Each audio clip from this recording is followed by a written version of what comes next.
আমি আমার দিদি দাদা পৌলমী মাইতি এবং বিধান মাইতি এদের সাহায্যে এই সেশানে এই সিস্টেমে প্রথম জয়েন করি।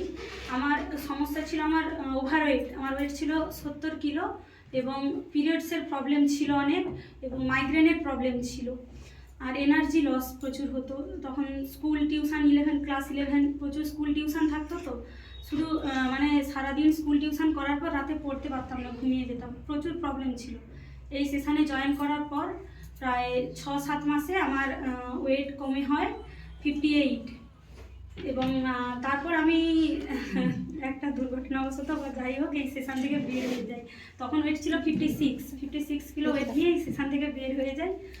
এরপর আবার যখন বের হয়ে যায় আবার আমার সমস্যা শুরু হয়। সমস্যা বলতে আবার ওয়েট বেড়ে যায়, ওয়েট বেড়ে হয় 66, আবার 66 ওয়েট হয়ে যায় এবং অনিয়মের কারণে আমার ফেস প্যারালাইসিস হয়ে যায়, মানে পুরো এই লেফট সাইড ফেস প্যারালাইসিস হয়ে যায় এবং পিরিয়ডসের প্রবলেম আবার শুরু হয় এবং ওভারিয়ান সিস্ট হয়ে যায়।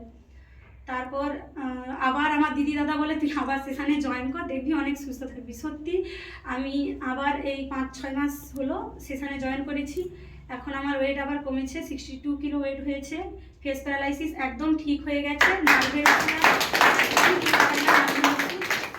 এবং সিস্টটাও আমার কমে গেছে, মানে পলিসিস্ট ছিল অনেকটাই কমেছে এখন। এবং ফেস প্যারালাইসিসের জন্য এতেও যেতিস তো? হ্যাঁ, চার্জ নিতে হতো, মানে ফিজিওথেরাপি করাতে হতো, চার্জ নিতে। সেটাতেও অতটা কমেনি যতটা সিস্টেমে আসার পর কমেছে, একদম কমে গেছে।